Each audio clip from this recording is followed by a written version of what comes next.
Okay? But it's a wrong image, right? Kaya maintindihan natin, mga anak ng Diyos, ang pinakamagandang bagay na dapat natin exemplify na hindi sa lahat ng pagkakataon kasi tayo po ay strong in our weak part.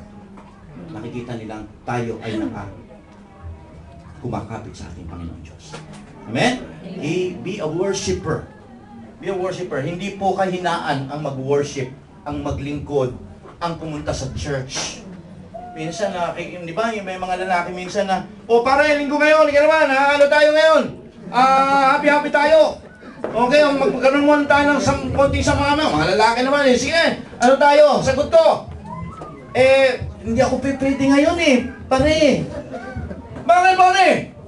Ano nangyari? Hindi mo masabing pupunta ako sa church. Baka naman baka alaskahin ako. Sabihin, ano nangyari pag church? Okay?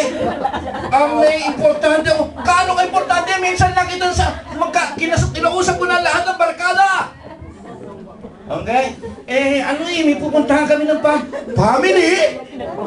Kaya na. Okay? At hindi mo masasabi na pupunta ka sa church. But a real father, the father of the house, the man.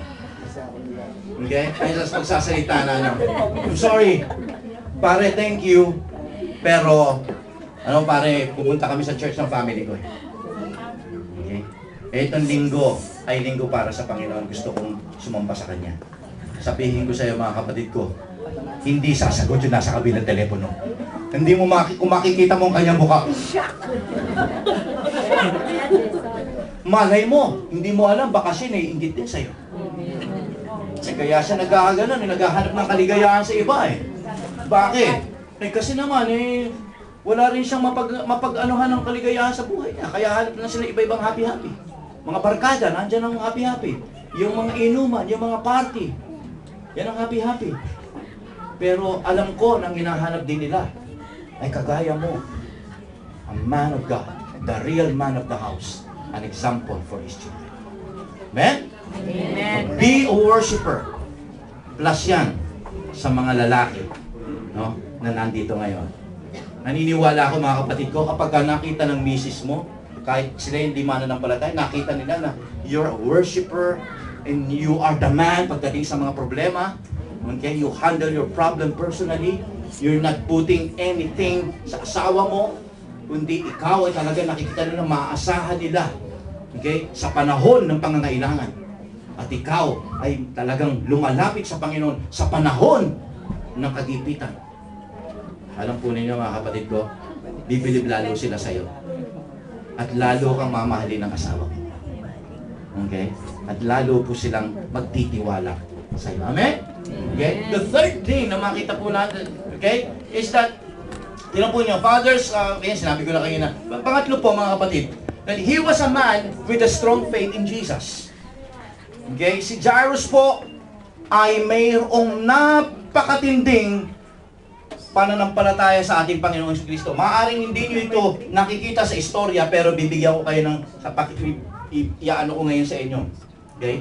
Because kung bakit ko nasabing si Jairus po ay mayroong napakatinding pananampalataya sa ating Panginoong Jesucristo. Why? Because he waited patiently for Jesus. Una, naghintay siya, okay, padaong pa lang, nandun pa lang siya sa dalampasigan, nandun na siya. Naghintay siya na papalapit yung bangkang sinasakyan ng ating Panginoong Jesucristo. Habang papalapit po yun, kasi nung nandun po ako sa Israel, ang yung Sea of Galilee po, yung lake niya, Sea of Galilee, kahit nandun po kayo sa pinakagitna nung Sea of Galilee, kita mo na. Okay? Kitang-kita mo na yung sasakyan o yung bangka na nandun. Kahit nasa gitna yan. Pwede mo sigawan.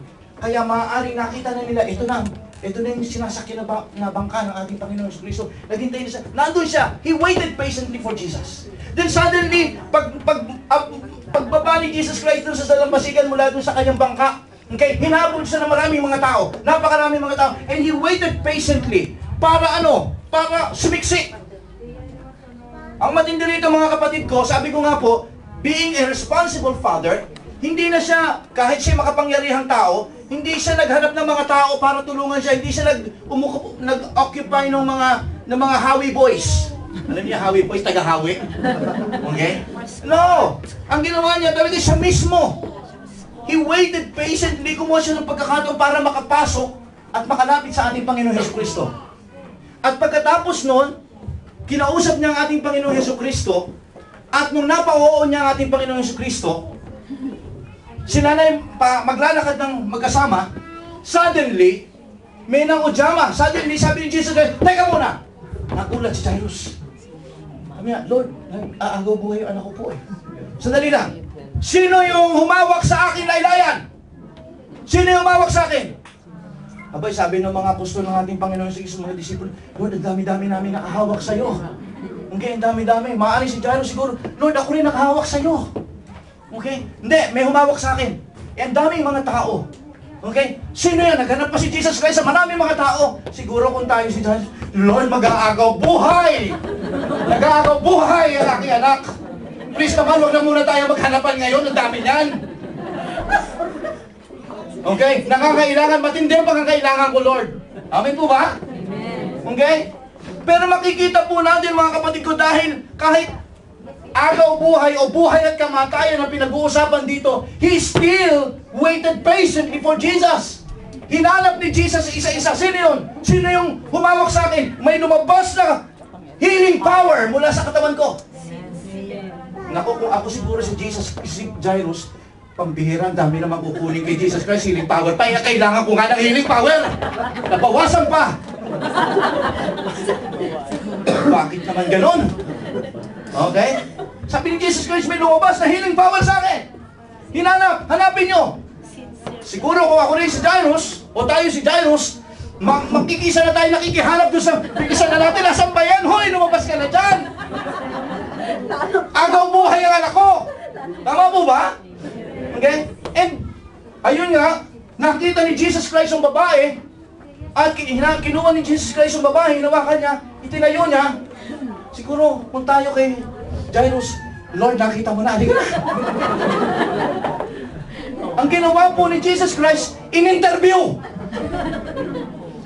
At nakinig dun sa babae sa kanyang life testimony. Alright? At pagkapakinig ng ating Panginoon Jesucristo sa life testimony ng babae, abay sukat pang nagsalita at parang nagsermon pa ang ating Panginoon Jesucristo doon. Okay? And nandito tayo, si Jairus, waiting patiently. Okay? Now, listen mga kapatid ko. May mga pagkakataon sa ating buhay, di po ba, na para bagang sa kabila ng ating pangangailangan, parang minsan tayo ay instead na, parang si Lord hindi niya pinapansin masyado ang ating pangangailangan, di ba? At tulad ni Jairus. Si Jairus po, alam niya na matindi ang pangangailangan niya. Dahil agaw buhay ang anak niya. Alam ni Jesus Christ yun. And yet, di ba pwede naman si Jesus Christ, ikaw, unahin na natin yan, babalikan ko na lang ito, di ba? Pero minsan, para bagang, Lord, sa kabila ng aking pangangailangan, parang, Lord, bakit baliwala ako sa'yo? Parang binabaliwala mo yung request ko, Panginoon. Parang may inuuna ka pa at busy ka pa kaysa sa iba kaysa sa akin. Andun ba kayo? Amen. Sa mga prayers natin, na minsan, binibitin pa tayo ng Panginoon. Pwede ka naman sagutin kagad ni Lord. Minsan parang sinasabi natin, Lord, bakit? Ano ba, Panginoon, hindi ba ako special sa'yo? Bakit inuna mo pa siya? Lord,